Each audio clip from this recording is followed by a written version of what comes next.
Awesome. Are we So live? while we have this, oh, perfect. As we have this introductory chat, I have to check and ask you both a quick question really quickly. As we're doing this, what do you feel about how Team Galactic was introduced in the Pokemon anime? We can open this up to anyone. How do I feel about when the way Team Galactic was introduced? Yeah. Um, I thought it's hard for me to remember exactly how they were introduced. The first time I remember seeing them was in Gardenia's gym. And I remember they set up like right from the very beginning, Brock's Krogunk having a rivalry with Saturn's Toxicroak, which I thought was funny. Um, I guess the one thing in hindsight, I don't remember how I felt like when I first watched their introduction, but in hindsight, I kind of feel like maybe they were introduced a bit too early. Um, because Diamond and Pearl, I remember having a ton of filler episodes to play for time. And so it definitely made, at least for me, Team Galactic's storyline feel a bit artificially stretched, if that makes any sense. Does. I have to agree. I will be talking in our actual cast about various regions, various evil teams, but I I don't know. I'm a fan of Sinnoh. I'm not the biggest fan of Sinnoh, but I definitely feel like there was an awkward point in the Sinnoh region. But Big Doc fan, what do you feel about that? I think the introduction was sort of look at tried to still the Adamant Orb, I believe it was, in episode 36. But we didn't know Galactic hired him to start with. He sort of settled into the grounds at the end of the episode. It was about 24 episode gap before they appeared next. But to me, I feel that because they were introduced earlier, they got a bit more time to sign, so to speak. Yeah, that tracks. If you look at other team villains, they seem to be introduced later in the series with little screen time. Yeah, I agree with that as well. I just also have to ask, I know we're all at different parts of the world, but how are you holding up with this like absurd heat that seems to be hitting the planet? Not So well. was that the heat? Yeah. How hot is it Was where that about you the heat? are? Did you say, or Uh, a Big Doc fan, what were you saying? are you talking about the heat? Did you say? Yeah, like the weather kind of thing. Out here in Colorado where I am, it's blisteringly hot and I I am melting each day it seems. It's been quite hot this last week. I've managed to cool down a lot with cold water, Okay. drinks, and all that. Okay. And Fitzy, I know you jumped in there for a second. How are you doing with this heat? I know you said not well. Oh yeah, not great. Um, like uh, like Caps, I'm just outside of DC, right here in the middle of swampland. So the heat combines with some pretty nasty humidity, especially if it happens to rain, which it did earlier this week. Um, So I had a couple days ago. I actually told the rest of Bulba Garden when it happened. Um, it was like 100. It was over 100 degrees. I think it got up to 104 Fahrenheit, which is I don't know, like at least 18 Celsius. I don't know Celsius. Um, so yeah, it's just been hot and gross here in the DC area. Yeah. Sorry, how hot did you say that was in Fahrenheit? 104. It was. Oh, dude, Siri just picked that up. Uh, I just checked and it's 40 degrees Celsius. So that's the conversion, Well, there you go. which is very hot. I luckily have not had to go outside much.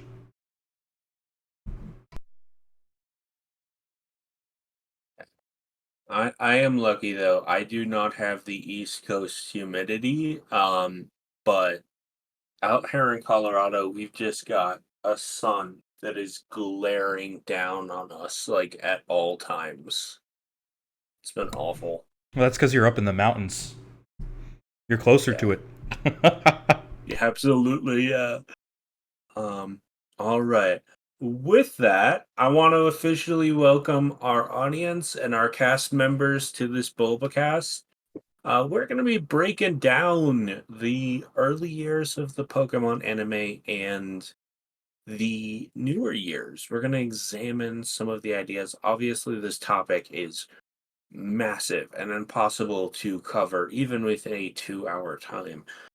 But I do want to say if you're either on Twitch or YouTube, as we're getting going, let us know your favorite Pokemon anime season or series. I'm honestly not even sure at this point how they frame them. I also want to state I am the host, Rhodehawk. I have been here and doing the hosting for a while, but I am not an anime expert, so I'm sure I'm going to say some things wrong. But with that, I am going to introduce. We've got BigDocFan. If you'd like to say hello and let us know what your favorite Ash Ketchum outfit was. Hello, everybody. I'm Big Doc Fan, coming live to you from the UK. Favourite outfit would have to be a moon outfit, I would say. All right. And then we also have Fitzy. Would you like to introduce yourself and let us know your favorite as well? Hey everyone, I'm Fitzy. I'm one of the social media managers here at Bulba Garden, mostly around the meta side of things, Facebook and Instagram. And if you didn't know we had an Instagram, you should follow us there because it's pretty new. Um, I don't know if I have a favorite Ash Ketchum outfit. Can I say my least favorite? Yeah, why not? Because I think they're all pretty similar. I I think if pressed, I would say that XY might be my favorite, um, or either that or just the classic original series outfit, just because that one is so iconic. But those weird pants that Ash wore in Sun and Moon was not a fan of. Purely because of the pants, like the calf length pants. I've never liked. I will say I've mentioned this multiple times on the cast. I am a massive fan of Alola, but the character designs were not necessarily great, and Ash did kind of transition kind of hard in those episodes. With that though, diving into this conversation as we discuss the classic versus the new. There is so much to cover, but I think one of the primary introductory questions that we should really ask is what was your introduction to the Pokemon anime? Like what got you really pulled into it? As a host, I'm going to jump a little bit of order and say that I have been a fan ever since the early days of the original Pokemon anime. I still remember when they had like Ash being slightly creepy with Brock, if not more so, depending on your viewpoint. In the real early episodes. I will also say I kind of miss how much Ash just roasted characters in the early seasons. He still has some of that. He still had some of that, but there were just so many great moments where he just no sense of decorum, just absolutely horrible. Um, I will say as well, for me, I gotta have those early days that were a bit wompy, but they hold a very special place in my heart. And since you went last, Fitzy, what was the season that got you into the anime? Well, I'm going to go ahead and show my age here. Because luckily for me, I know the exact date I became a fan of the Pokemon anime. And that's because I watched the preview broadcast of Battle Aboard the St. Anne on September 7th, 1998. I have quite literally been a fan of the Pokemon anime from the first day it aired in the United States. Gotta respect the dedication. What about you, Big Doc fan? Unlike Fitzy, I can't recall my first time watching, but I recall watching it quite early on. I remember Giant Pokemon, seeing Pokemon separated with all the subtitles.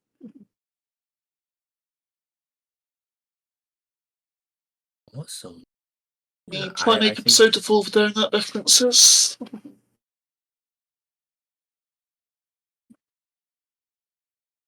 awesome. Um, yeah, I think that is true. If I heard correctly, you said the infamous donut references.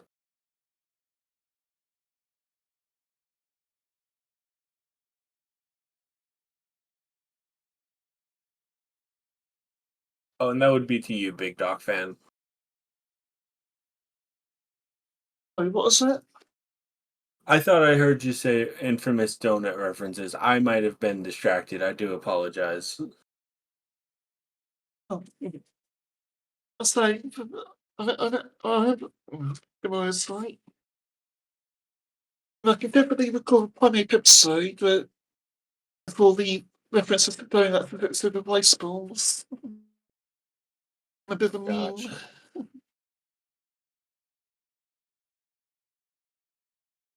Perfect. Well, moving on to that, the next question that I do have for everyone, we've got people from the beginning, we've got a wide variety of experiences. I'd love to touch on what season of the Pokemon anime makes you most want to be a Pokemon trainer? Um, I would love to go start with you, Big Dog fan. So can you repeat the question, please? Absolutely. What season of the Pokemon anime most made you want to be a Pokemon trainer? Probably the very first season, seeing Ash, Misty, and Brock travel across Kanto. Can't argue with the classics. What about you, Fitzy? Um, that's a good question. I think, I mean, like any kid playing Pokemon, probably my first season definitely drove like desire to be a Pokemon trainer. But I think like the season that would make me most want to live in the Pokemon world might not be the exact question you're asking. But the state of Pokemon training that was in the Kalos series, I really enjoyed. Either that or either of the seasons where Ash traveled with coordinator, because I really love Pokemon contests, and I feel pretty strongly that if I lived in the Pokemon world, I would be a Pokemon coordinator rather than a battle trainer, because I am a prima donna who loves to be on stage. So probably one of the seasons that featured contests pretty heavily. I agree. I think I'll be honest with you. My favorite era of the Pokemon performances were in Kalos. I just felt like they were done really well there. To add my own weight, when my own personal what made me want to be a Pokemon trainer the most, part of me wants to say Alola just because of how alive that region is. But there are so many horrors in that region that could destroy me. I think I've got to go with, as much as I realize how vile Team Plasma was in a lot of ways, I would want to explore Unova and be a trainer there. I realize it's not much better. It's a lot harder there. There's a lot of intense things. Um, but I have such a love with kind of the artwork of that region, and while it's definitely not a lot of people's favorite era of the Pokemon anime, and it's definitely not mine for a lot of reasons, there's just something about the charm of the scenery and the way that that region is so diverse to me. Um, but I actually think you have a great point, Fitzy. And we'll jump into the top tier traveling companions of Ash in a moment, but I would love to check in with both of you and ask, within this, what was your favorite kind of side gig within the Pokemon anime? Fitzy, I know you said that you would love to cover contests, but is there something else that you would like to do within the Pokemon world, Fitzy? Something else I would like to do. Um, Nothing really comes to mind. I'd like to say like the Furfrou groomers in Kalos, but I don't really have any visual art skills, so I don't think I'd be very good at it. Um, given that based on everything we see from Brock, being a Pokemon breeder just means feeding Pokemon and caring for them as pets. Um,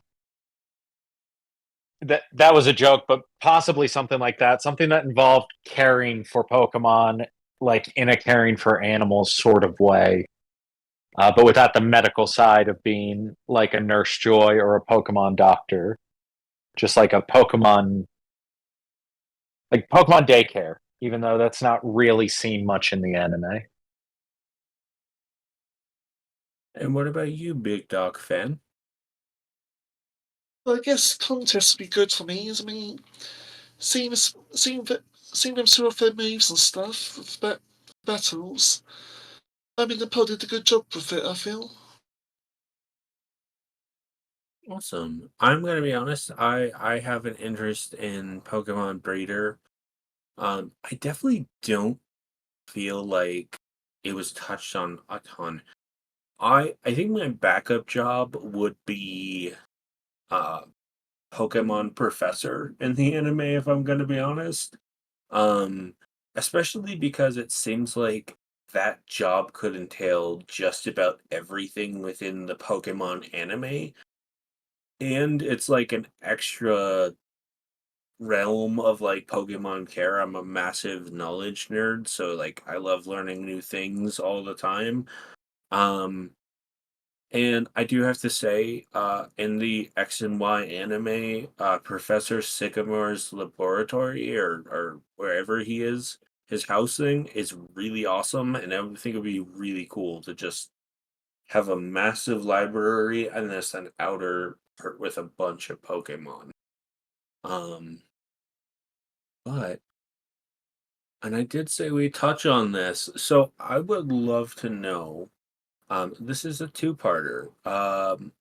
Since you're both interested in the Pokemon anime being breeders, all of that conversation, how do you feel about what was the anime's best contest coordinator, and do you think they were one of Ash's best companions in the anime? I'll open that up to whoever wants to go first.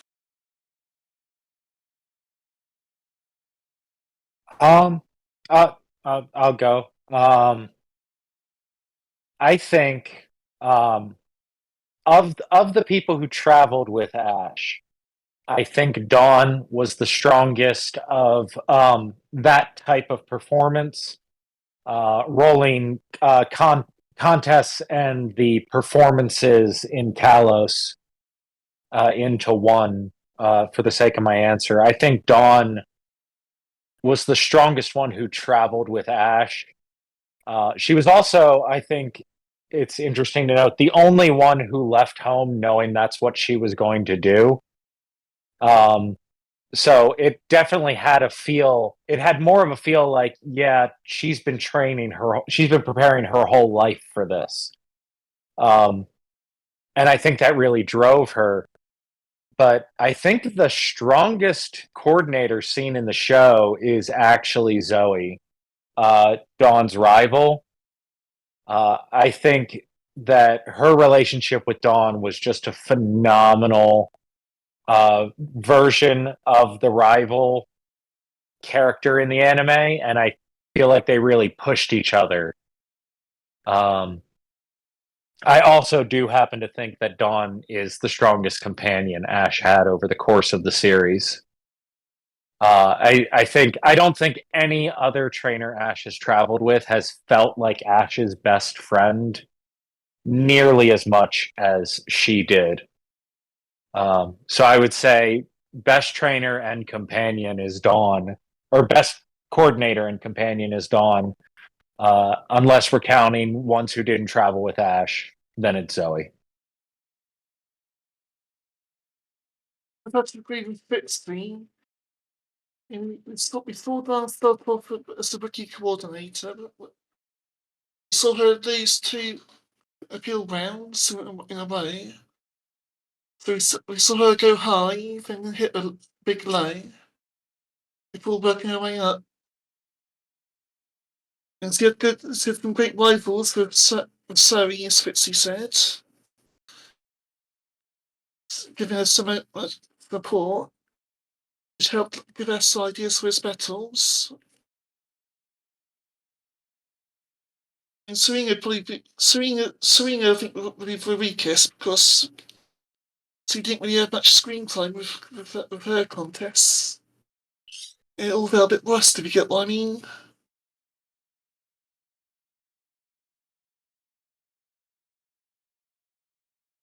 Very true. I do feel like I have to agree. I do feel like Serena could have used more time, although I know some people very much disagree with that opinion.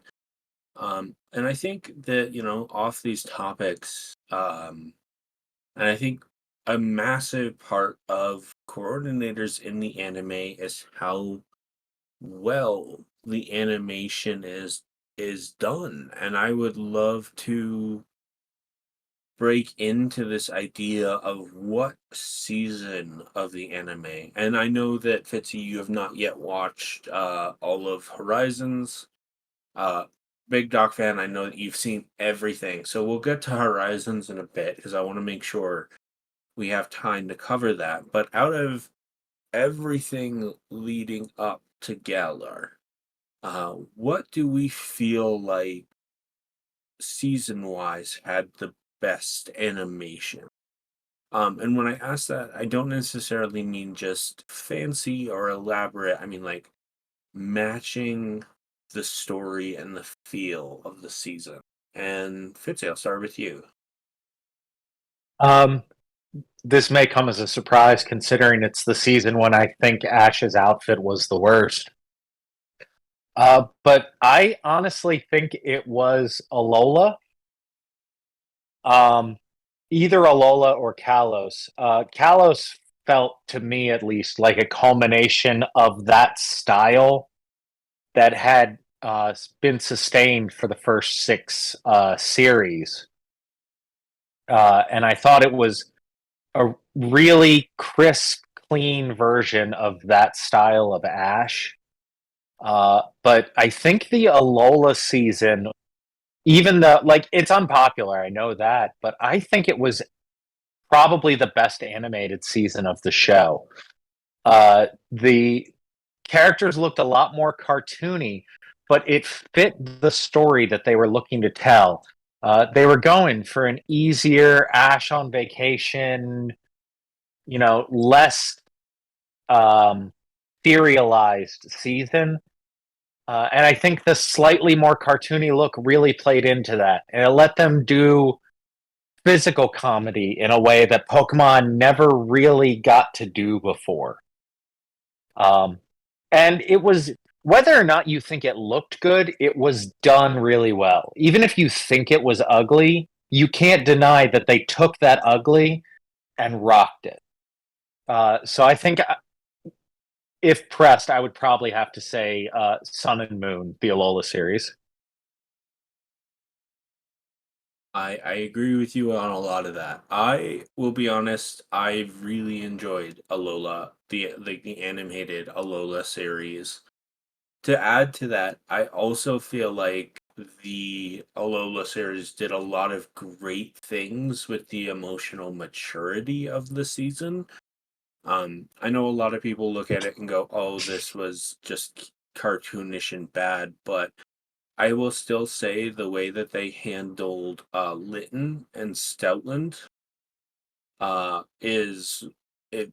If you haven't seen that, I recommend checking it out. It's a beautiful examination of relationships and loss and so many complex things in the Pokemon anime.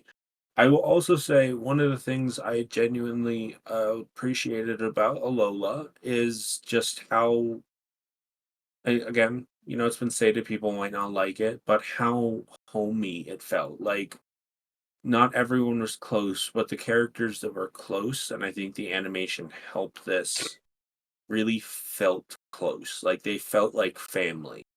Um, and to add to your point, I would also agree. I think the animation helped that feel, and I think a big part of that was how they portrayed Ash and Kukui and implemented this like down home kind of rustic animation style into some very complex emotional situations. Do you have anything else you want to add to that, Fitzy? No. I think between the two of us, we said most of my thoughts. Also, and then Big Dog Fan, I'll go to you. What is your favorite animation, like season animation? I feel like some ring animation. I feel the art style puts me off a bit. You would often see characters like pulling long faces, which was a bit too comedic for my liking. I do like the darker tone with like Little and Stoutland, Lily's memories, Matt Mellow and her mother. But to me, I think I prefer the XY animation. I mean, I think that's totally fair. Like I said in my long rambling answer, X and Y is a very close second for me. So I gotta say, if we have to disagree, I think you made a good choice. Absolutely. I will also add a couple of my thoughts to that. I will say, for me, the X and Y anime, and this has been touched on somewhat, felt more mature. For the first time, in my honest opinion, it felt like Ash had grown up a bit. He had learned, and I think the animation style really emphasized that. And I think it's a very solid answer because of the animation tone. I think we've all touched on this idea that Pokemon does a pretty good job at matching anime to the tone of the season, whether or not people like it. Um, And I think this is actually a great point to go to, which is what is your favorite ace Pokemon that Ash had and Before, why? And oh, go ahead, Road. Go ahead, Road. are we at Sorry. our time? No, no. I was just gonna ask if I could actually chime in on the last question before we move on. Oh, please. And then So go ahead. Sorry. I was just gonna let people know, we do have Caps. Caps is our producer of sorts, has been helping out with the Twitch chat and is gonna help with answering questions and getting some comments in the cast. So if you have opinions as well, please let us know. But I would love to hear Caps's opinion. Yeah, for sure. So just to set the stage straight, I think I've watched maybe like 40 episodes total of the Pokemon anime. Half of that is probably Gen 1, like the first 20 episodes of Gen 1. And then the other half of that is like the end of Diamond and Pearl and the beginning of Black and White, Best Wishes.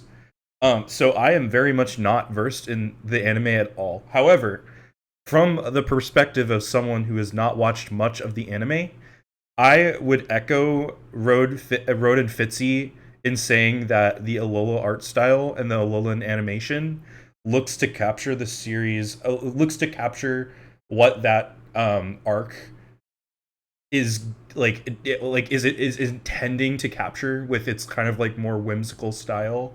I'm not well versed in animation at all, but even as an outsider, I can see that it seems like they kind of succeeded with what they were going for, even if it didn't kind of appeal to everyone, especially hardcore anime fans at the time. Another one I want to shout out, and this doesn't really count, but Generations.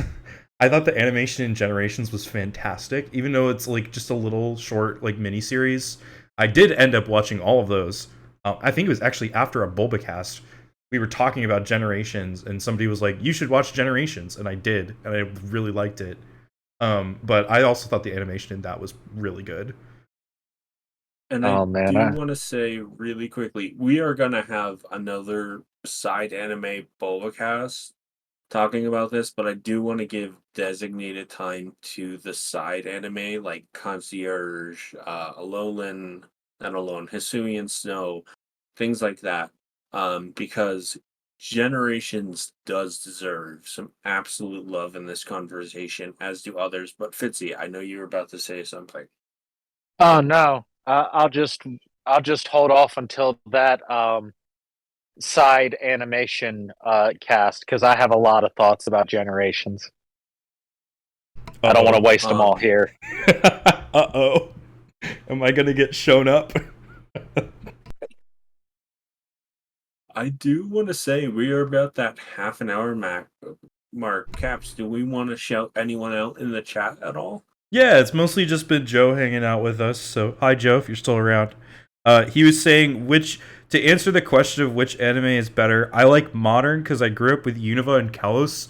To which I responded, "Is Unova really modern? Because I would consider that classic at this point, which pains me to say, but I don't know. What's y'all's take on that? Do you consider Unova to be classic or modern?"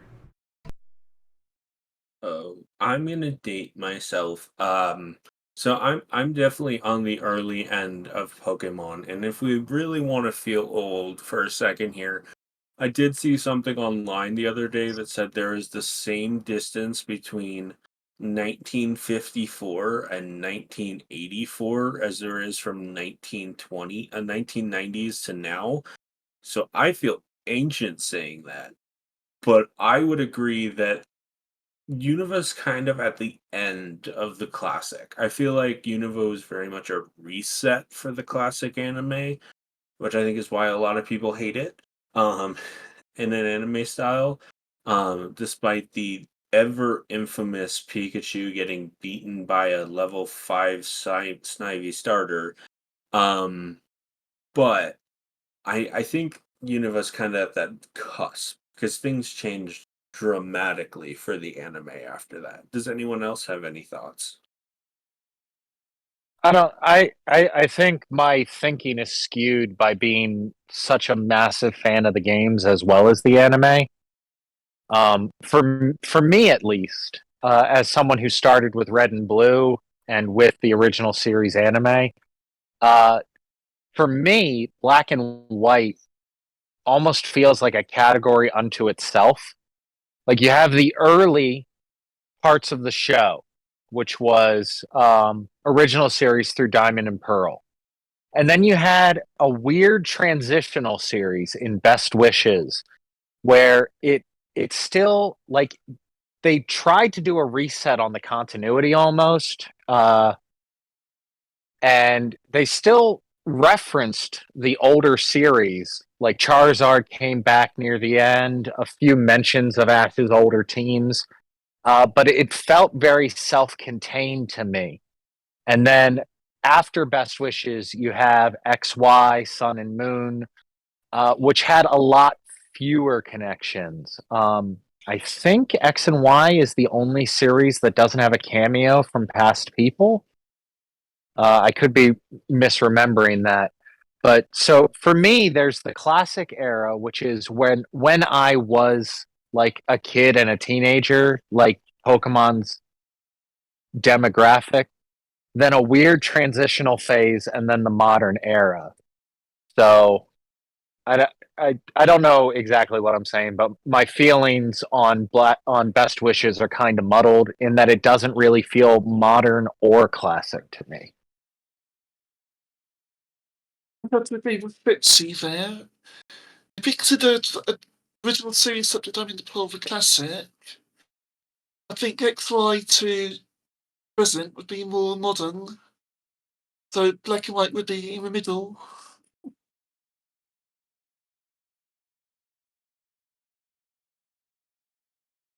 Yeah, and I think the idea, I know this is somewhat of an abstract thing, but I almost wonder, I mean, I've talked to people who have considered like a low let classic because they got exposed to the original Ash, like the Kanto version late. And it's kind of a idea of when you got exposed to something. But I think everybody's made some great points. And I do have to mirror everyone and say I think the end of X and Y, not X and Y, Black and White was kind of a transition. One thing I did want to do though, do we have anything else before we move on, Caps? Just Blue Jade, Spitfire, and chat also mentioned they would live in the Johto region, and their hometown would be Blackthorn City. Now, I haven't ever seen Blackthorn City in the anime. Like I said, I don't have a lot of experience with it. I've never watched a single episode of Johto Journeys, but Blackthorn City would be super pretty to live in. So I agree.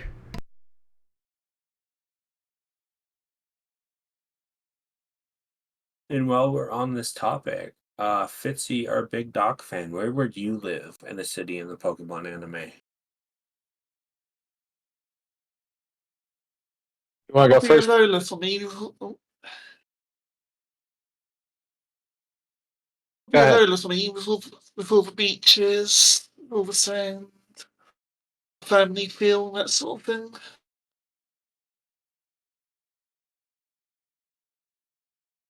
And then Fitzy, what about you? Um, if money was no object, which based on the fact that Ash travels around the world at the age of 10 and never really seems to be paying for anything, I would have to go with Kalos, uh, either in or just outside of Lumiose City. I fully believe that Kalos is just a gorgeous region with some really great features to the region as a whole. A lot of ways to spend your time. Uh, like I live here in the real world, halfway between Baltimore and Washington D.C. Two pretty major cities, and there's always something to do within easy traveling distance. And I get a similar feel from Kalos. Like it's never too far from something really cool when you're there. Um, so probably centrally located in Kalos. Well, and I have to say, I bringing up something that's fairly new, Horizons. I think one of the Horizons aspect that makes it so special is the modern animation style. And Fitzy, I know you haven't seen this yet. Um, a part of me almost wants to say Paldea, but then a larger part of me says kind of no, like screaming no for the exact reason you said Kalos, Fitzy. Um, because of the fact that things are so spread out, and towns seem kind of underdeveloped, which most games do. Um, but if I'm gonna pick one, I think I'm gonna go outside of saying I'd want to live in Unova, and I am gonna say I'm gonna go with Galar. Um, I feel like it would probably be an incredibly expensive region to live in. But despite all of the game's issues in Galar, there are some genuinely really cool architecture and scenery and things. And I also really like the idea of traveling via Corviknight across the region without having to worry about a tiny pink demon hucking a hammer into the sky. So yeah, that's kind of what I'd go for, just to be a little bit different. And then what we have got that. The other thing, um, oh, speaking of Galar, I do want to give a special shout out, because I can't remember what side anime it was. I think it was like the Wings of something. They're like the short animated Galar uh online TV show for the anime. That anime Twilight made Wings, Galar was it? look at. Oh, which one? Big Doc fan? Twilight Wings? Twilight Wings. Twilight Wings made Galar look breathtaking. And if that's what it would look like to live there, I would love it. Um, yeah. But we will move on with our conversation just for the sake of time. And I'm gonna do a little bit of a rapid fire. I know we haven't talked a ton about Sinnoh, but I'm gonna frame this within just kind of as we've understood our kind of realm of old versus new, classic versus new. And I'm gonna read out two regions of anime for you, and I'm gonna ask which ones you like best. Big Doc fan, Johto or Lola, which was better? So was that Johto or Lola? Yes. Probably a Lola for me. Johto had too much filler, I feel. All Whereas right. Lola had quite some nice family moments. Callbacks to old characters. Rock and Misty appearing for 4 episodes. Perfect. And then Kanto or Kalos? Just like really quickly, which you prefer? Kalos. Perfect. And then Hoenn or Galar? I'd probably have to say Hoenn. And then Fitzy, I'm going to ask you the same thing, starting with Johto versus Lola. Which one? I think Johto's a better region. Alola's a better series. Awesome. Kanto versus Kalos. Kalos all the way. Right. And then Hoenn versus Galar. Hoenn versus Galar. I think Hoenn was a better series, but Galar was a more interesting region. And then moving on to that, I know I got promised I'd talk about this, but I would love to also open this up to the conversation around Ash's best ace in the anime. This can range from just pure fan base to story elements to everything. And I am going to say I'm going to go I'm going to go the latter three for the anime myself. But and if you're in Twitch, want us to know your favorite ace Pokemon Ash had in the anime. Let me know. But I'm actually gonna go back to you, Big Doc fan. What was your favorite ace Pokemon Ash had in the anime?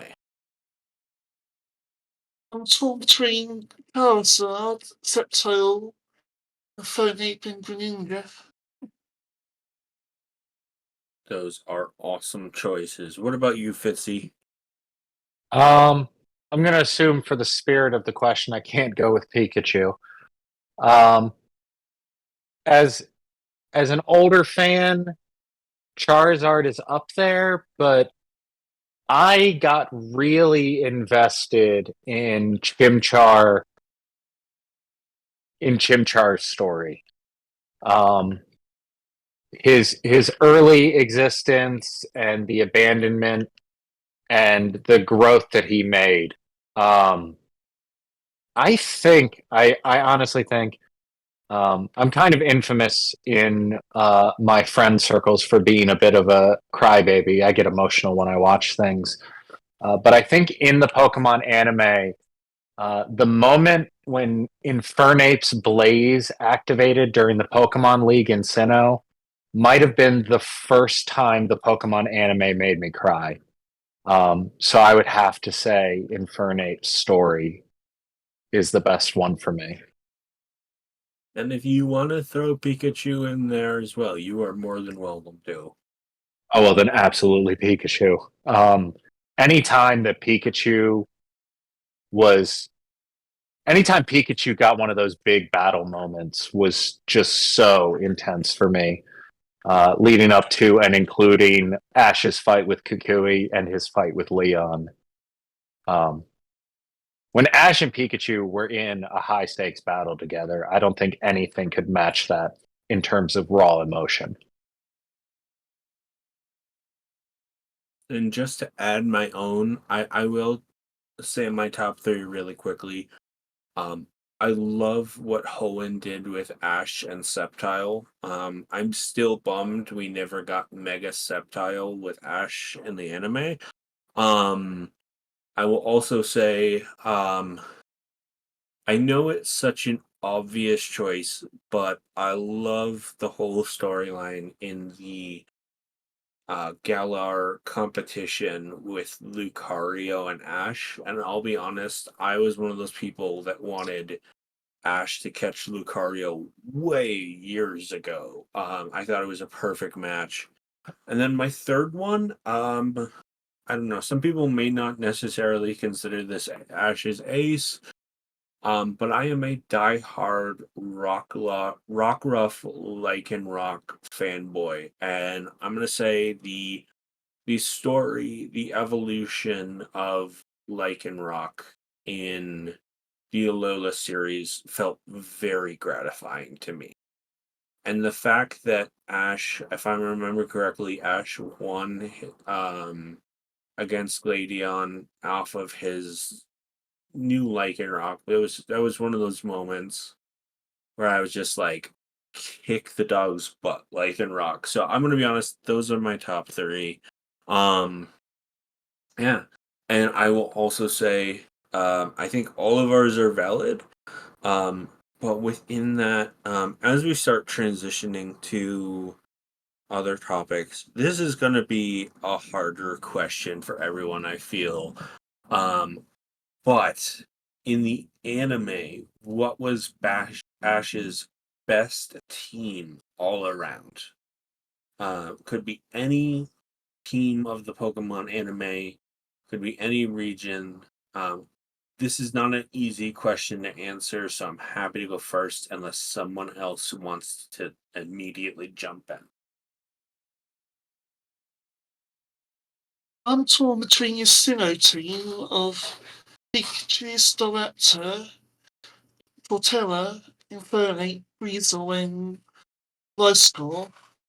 This Kalos team.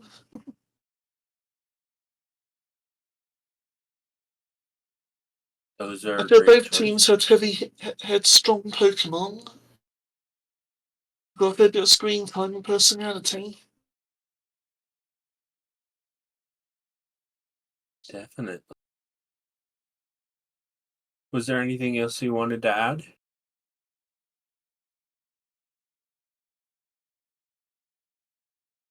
All right, Fitzy, what about you? I think that Ash's strongest team, taking them as a whole team, I think it has to go to his Alolan team. Uh, he's had some really great teams, and he's had teams that have had multiple great members to them. But I think Alola is the first time where I would be hard pressed to point at one of Ash's Pokemon and say that one is Ash's ace. For various different reasons, I think um, Lycanroc or uh, Incineroar. I can't remember the middle evolution. I was stumbling over it. Thank you, Torracat. Or Rowlet. I think any of those three could easily be considered Ash's ace, and you wouldn't be wrong. With half of his team plus Pikachu being such strong battlers in that series, I think it's got to go to his Alolan team. And I do have to get a special shout out. Touching on Rowlet, I will say I think that's some of the most impressive showing we've seen from a single stage Pokemon that Ash has had. Considering it beat both of its evolutionary forms and did some solid work in the match against Kukui. Um, Gotta highlight that for the Rowlet fanboys and girls and people. Um, I will add mine. So I know that a lot of people consider Ash's best team to be his World Championships or Monarch Tournament team. Um, but personally, one of my favorite teams on an emotional level, I think two of my favorite teams on an emotional level are going to be Sinnoh and Kalos. I think Ash just made a beautiful connection with all his Pokemon. But my all-time favorite, Fitzy, I've got to mirror you and go with Alola. Um, there's just so much great things. I also add Ash got some seriously strong Pokemon outside of the three you met, and the moment when what is that Ultra Beast's name? So bad at names right now. When his yeah, Naga. I'm gonna trust that you said Naganadel. it. I can do. When that one came back and helped Ash win, it was a great moment. Um, and if you're also in the Twitch chat and have a opinion there, we're gonna do a break pretty soon here. But moving into a few things as well. Um, Comparatively, for all of us, do we think that the early seasons of the Pokemon anime hold up the later seasons, or is it mostly nostalgia for some of us? Fitzy, I'll go to you. Do I think they hold up, or is it nostalgia? That was the question. Yeah, compared to Um, the later seasons. I honestly, I don't think they hold up. Um, and I almost feel bad saying that as a fan of the classic series. Um, but the old series were very much, at least more than they are now. Uh, the old series were such an advertisement for the games.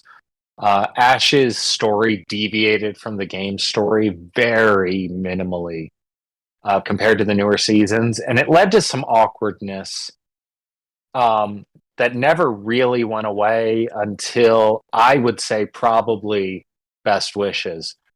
Um, and so as a result, I just don't think that they hold up as well. They're still good. I still like them.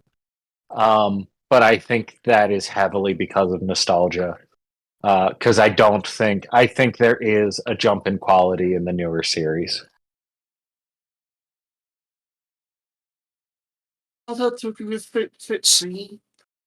In the original series was the early days of Pokemon, so things were very different back then. There's the newer series is more modern, so they've developed how they like the anime series. Doing things differently than we did in the early days.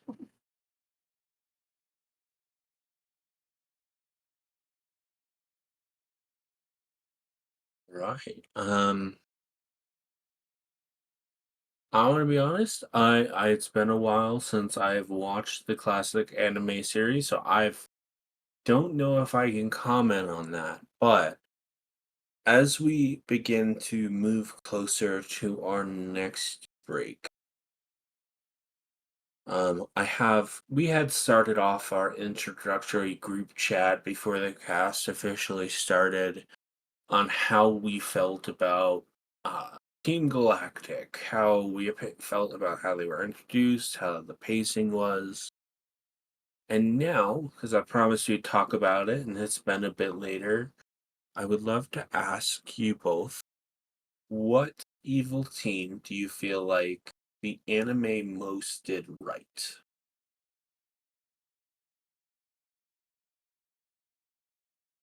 As I mentioned earlier, Team Galactic got introduced relatively early in the series, and they got more screen time than the others. And I feel that some teams like Team Flare and Asma were a bit rust.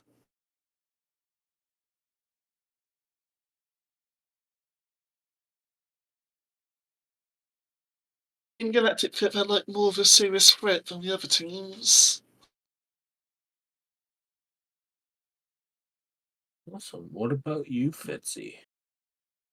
I mean, uh, if we're saying did right, as in the most faithful adaptation, or did right as in the best, like the most interesting representation of the team?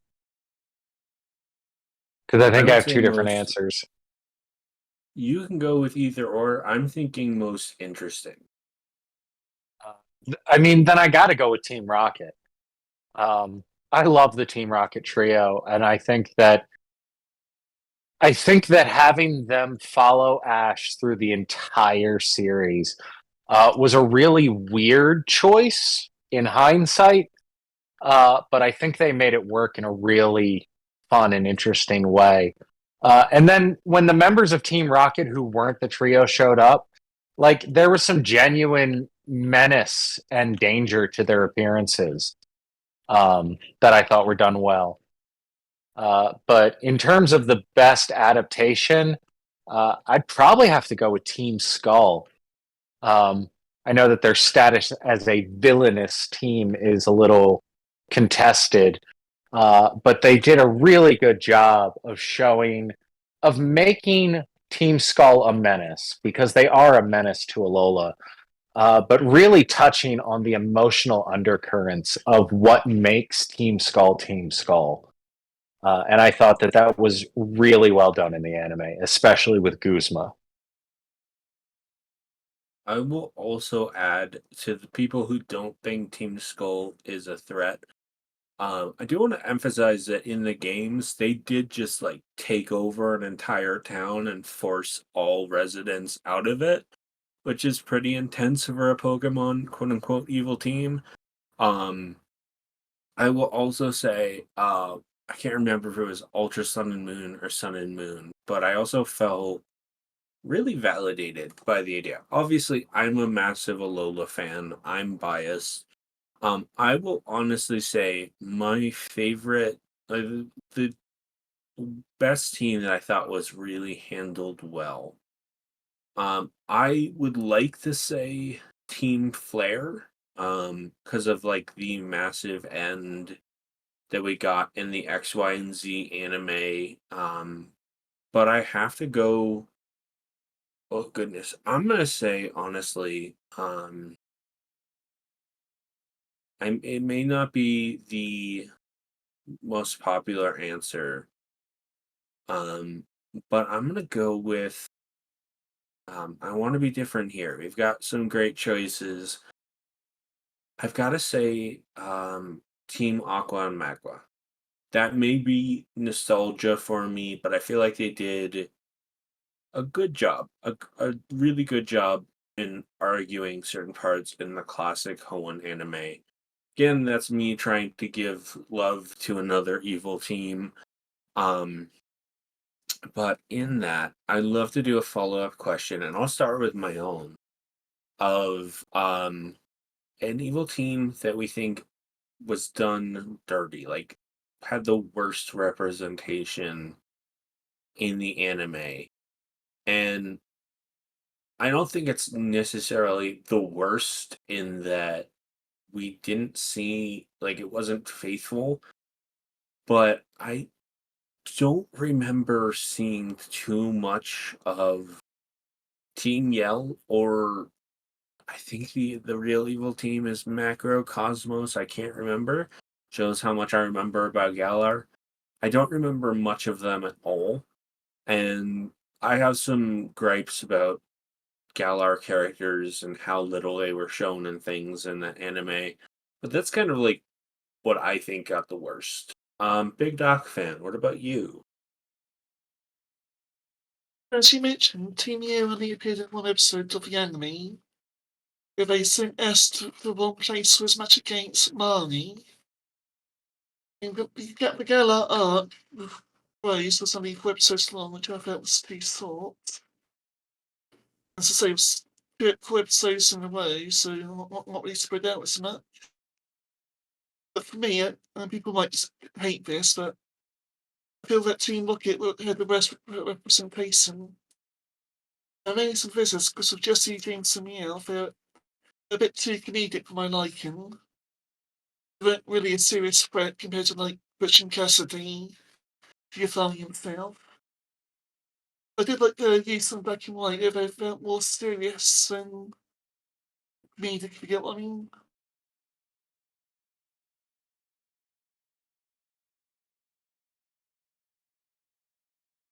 What about you, Fitzy? That's a good question. I think I'd have to go with, and I know it's not their fault entirely because there were a lot of behind the scenes stuff that went wrong. I think Team Plasma got done real wrong. Uh, they had to make a lot of changes to Best Wishes at the last minute, as most Pokemon fans know. And that resulted in us losing a lot of the old Team Plasma from Black and White, which I really enjoyed. And as I remember, a big part of their focus in the Best Wishes anime was that new team, like the ninja Team Plasma from Black 2, White 2, which I didn't like as much. And I also felt had a smaller impact without the original Plasma to contrast it against. So probably Plasma. Solid choice as well. All right. I just want to check in. Caps, do we have any chat notification? Plenty from Taylor. Taylor says that in terms of what they think that Ash's strongest team was, it has to be the team with Greninja from Kalos. In addition, they also say that the best evil team adaptations are Team Rocket, just with how persistent they are to get Pikachu. Classic option there. And then also Team Skull, agreeing with whomever said that. I can't remember who said that, but they agree with you. And that's all from chat. I love when Chad agrees with me. Makes me feel right. Me too. It feels really good. I will say, I think one of the great strengths of the Alola anime, and I know there are people who don't like it, was the representation of Guzma. Guzma was really fleshed out, was really interesting, and I had a lot of appreciation for them making him such a threat, not just in the games, but I think, Ultra Sun, Ultra Moon a little bit more, depending on what you think. But like in the anime, him being like almost a final contender for the Pokemon League in general. Um, I thought that was really cool. I love Guzma as a character, and I really love the fact that he's kind of like a really angsty edge lord that it has a good heart, but just is so angry, doesn't want to show it. Um, and we did a really solid job with that. I also will say, I love the fact that Team Skull got their own little version of Team Rocket off and on with the different grunts. I thought it was a really cool way to honor the past history of the anime. I don't know if anyone agrees with me there.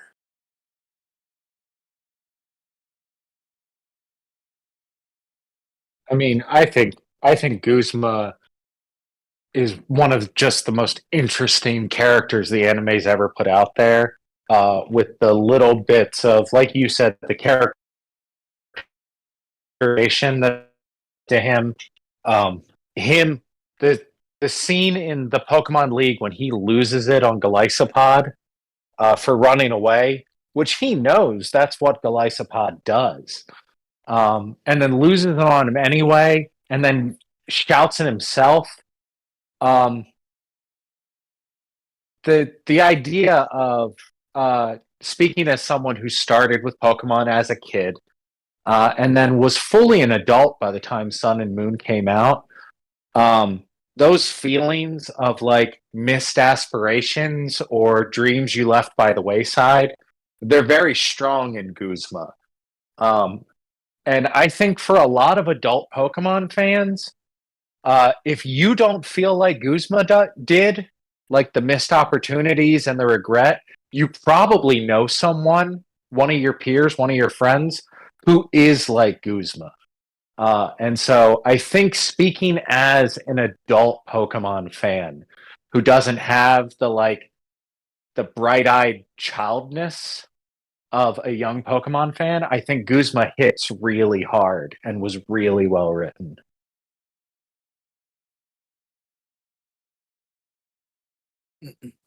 One second.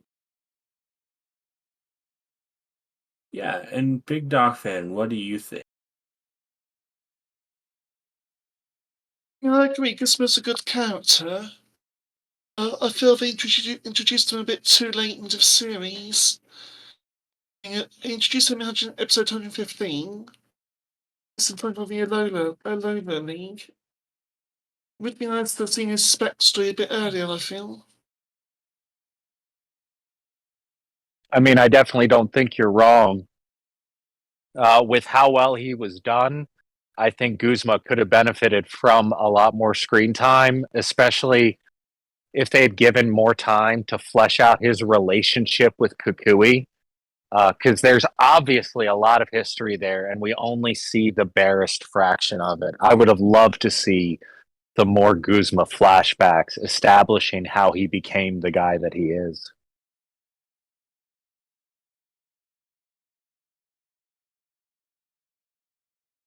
All right. I think there have been a lot of great points made. Um, and within that, we have covered so many topics, and I would love to spend a little bit of time on Horizons, Pokemon Horizon. Um, and I know that Fitzy, you don't have as much information, so we'll spend just a little bit of time on this, and I'd love to definitely spend some focus on Big Doc Fan. My first question for you, Big Dog Fan, is do you feel like Horizons is worth the hype? So can you repeat that, please? Absolutely. Do you feel like Pokemon Horizons, the anime, is deserving of the hype it gets? But to me, it's still early days into the series, and we're into episode 56 of so many episodes. And it's the first one without Ash, so it feels a bit strange. I feel it has potential to grow as the series goes along. Bit of a slow start, but we're getting there, I feel. And then, do you feel like there's anything that makes Pokemon Horizons special as of right? Well, the fact we've got brand new characters new to the series, not using existing ones. So, what's the question again? Do you feel like there's anything that makes Pokemon Horizons special this early into the series?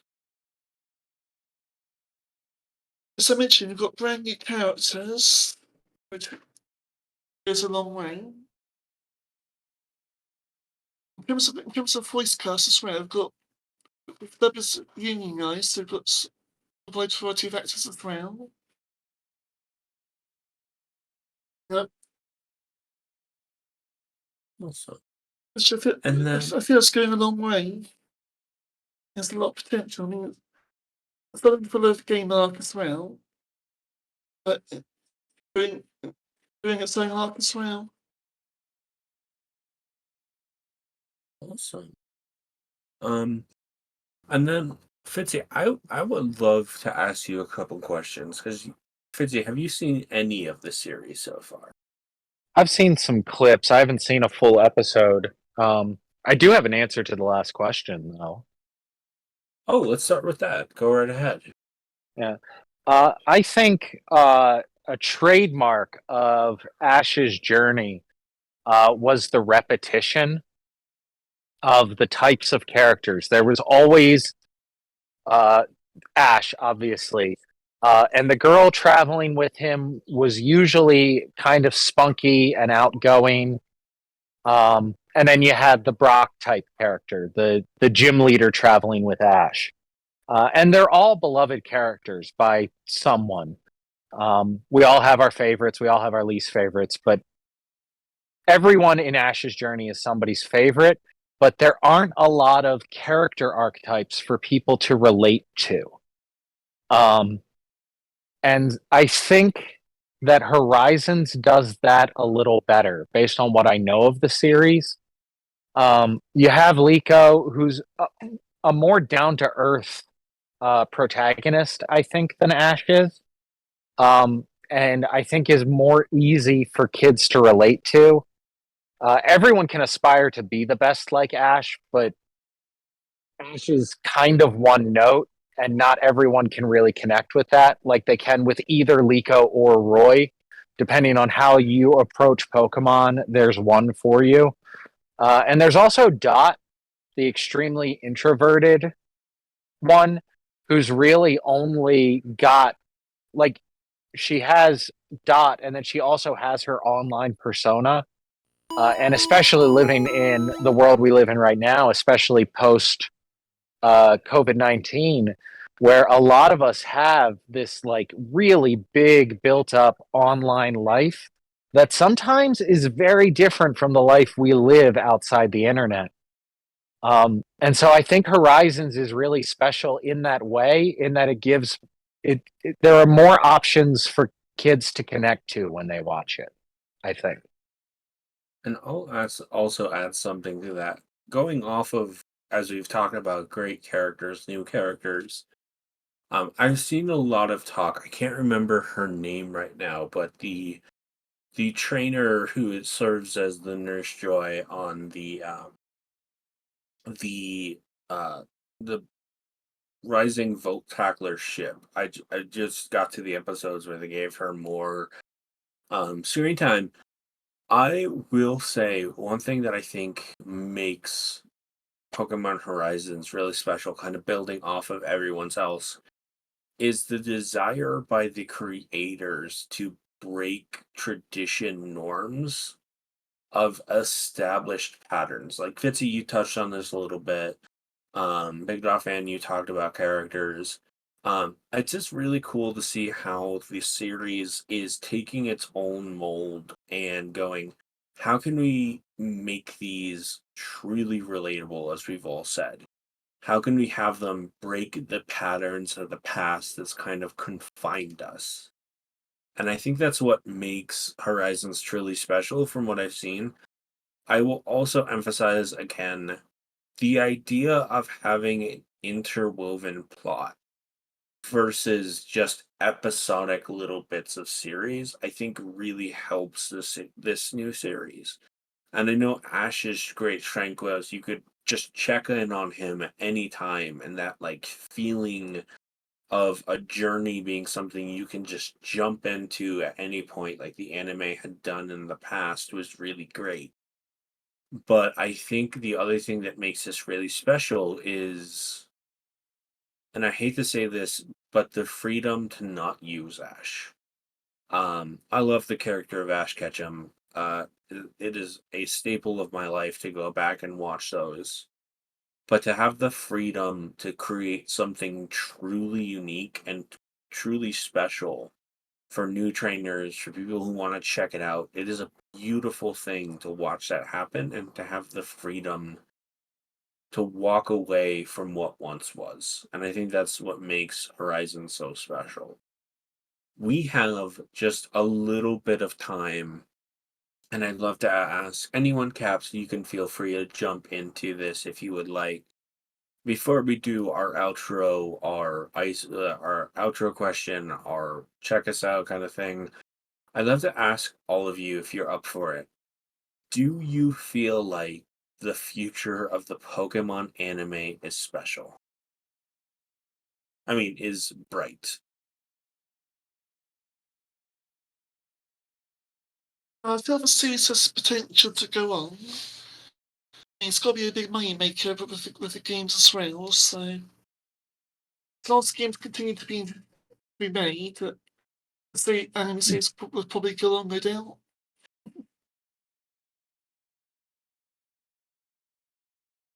All right. And Fitzy, what about you?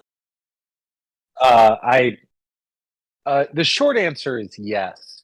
I remember when they announced that Ash's run was ending, there was a lot of doubt and uncertainty.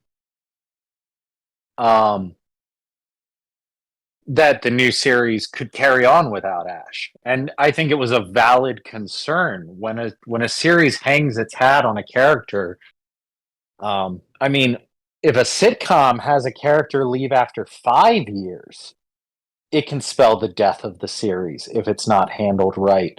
And Ash was going on 25 years when they got rid of him. And I think, as I've said, I haven't really watched Horizons. I simply haven't had the time in my schedule.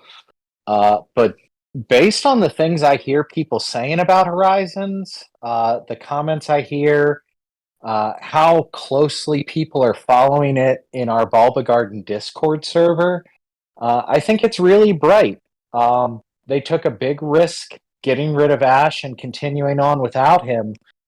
And I think they did it really well. And I think as long as the producers of the anime keep approaching Pokemon with the respect and care that they have, I think the future of the series is really bright. I mean, looking back at Ash's departure, I feel if Ash had continued into Horizons, it's hard to tell that things might have gone for him. If we look at the gap between Diamond and Pearl in Black and White, Ash's character basically got reset, make him a bit dumber, forgetful all that. And I felt if Ash continued into Horizons, something similar might have happened there. So by introducing a new character of Liko and Roy, we've got a bit more freedom. Very true.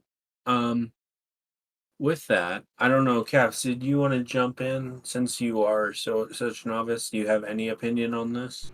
Sure, I think that it's always like Fitzy was saying a tough thing to do to drop a character when when they've been such an integral part of a piece of media for so long. Um, but I do think that it kind of breathes new life into the series in a way where you know like we've mentioned freedom, but I don't think that it's like it should be understated at all how much freedom has an impact on creative writers, right? Like if they have the freedom to do what they want and write what they want, right? Their motivations could be greater to create, bigger and better stories that are more well written and fleshed out and whatnot. And I think, you know, there was a lot of questions around could they, succeed without Ash? And I think the answer is based on everything that I've seen about Horizons, which has mostly been pretty positive. The answer is yes. So, not kind of just parroting what Fitzy and BDF had said, but like still, I do want to just emphasize that fact that freedom is so necessary for creatives. Absolutely. I will give my 2 cents. I've said this a little bit. I think Horizons, if they can keep this going and they can continue to have this beautiful trajectory they are on, I think it's going to be awesome. With that though, as we prepare to wrap, I just wanted to say thank you to the Twitch audience if you're on, as myself, as Rhodehawk. I also wanted to let you know one more time if you're on YouTube and you want to comment anything that we've discussed, we will be paying attention. We will be doing more. Caps, I know you will have a sign out, but my last question as our outro question is, and we'll just make this really quick because we're going to do a full third part, like uh, outside anime conversation about this in general, where we'll talk about Origins and Hosui and Snow and Pokemon Concierge and many other things. But Big Dog Fan, as our last question and as your outro, what is your favorite anime that is outside of the main series, and where can people find you, and what are you excited about right now on Bulba Garden? I don't really watch a lot of anime outside of Pokemon. I do watch the Dragon Ball series. Oh, I do mean like outside of the main Pokemon anime, like Hisui and Snow or Rise to the Top or something like that. What's your favorite Pokemon anime outside of like Horizons or Sorry, I the ones with that? misheard you. It'd probably have to be Pokemon Origins, which told the original Red and Blues games, but in a new light. And where can people find you on Bulba Garden? And is there anything you're excited about on Bulba Garden that you can mention? I think that's the anime manga section, the art gallery and fun games.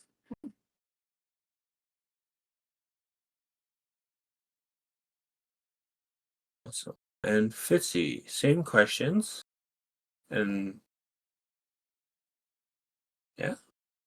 Uh, um, well, I think I would have to say my favorite anime outside of the main series is probably Generations. Um, I have a lot of feelings about it, as I said earlier, but I think the stories that they chose to tell in Generations were some of my favorites, and they did them all justice. Um, but my favorite animated Pokemon thing that isn't the main anime is the short Bidoof's Big Day that came out just before the Diamond and Pearl remakes. I thought that was just such a well made, like 5 minutes of animation. It was so good. Um, and then for me, um, I'm lurking at any given time all over Bulba Garden. You can always find me in the Discord server. And then when I'm actually doing my job with Bulba Garden, You can always get in touch with me on the metaverse side of things, Facebook and Instagram, as I said earlier. And then I am Rhodehawk. I will say that I help out with this Bulbacast. I'm the reoccurring host. I will also say I think one of my all-time favorite side animations that Pokemon has done. I gotta highlight Pokemon Concierge. If you haven't checked it out, it's a real light, breezy, beautiful, quick series that is wonderfully done, and it's such a different kind of animation for the Pokemon fandom. I want to emphasize you can also check out the Pokemon Masters multi summons videos I do on Wednesday and Sunday. And Caps, would you like to take us out? Sure thing. Thanks, Road, for hosting. Fitzy, BigDocFan, it's been a pleasure. Thank you guys for joining us on Bulbcast. We'd love to have you back, especially when it comes to anime stuff. You guys are both very, very knowledgeable on that side of things. As for me, you can find me on the Twitch channel here, streaming every Thursday and Saturday, which means Saturday morning, tomorrow morning, I will be live playing some Mystery Dungeon. Hopefully we can, progress a little further in the post-game story. Aside from that, you can also find some other interesting content coming up on YouTube. If you're watching on YouTube, we're planning on, me and Rhoda are in the early stages of planning for a kind of a book club, if you will, a Pokemon gaming book club, where we're going to go through with a couple of Bulb staffers and play through X and Y together and talk about it in a series of videos. So look forward to that. No set date on it. We're still in the planning phases, but look forward to it. As for the Twitch channel, other streams that you can find coming up soon. Tomorrow morning, like I mentioned, I'll be streaming Mystery Dungeon. In the evening, you can find Dawning Winds. She'll be doing some sketching if you're interested in that. And then tomorrow, Abby is out, so she will not be streaming. Maniacal Engineer, however, is still in, and he will be taking on the Ether Foundation in Pokemon Sun and Moon. So check that out. Yeah, that's all for me, guys. Thanks for having me on. Love doing this. Absolutely. We wish you all the best day, night, whatever time it is possible, and we will see you next time. Bye. Bye. Goodbye.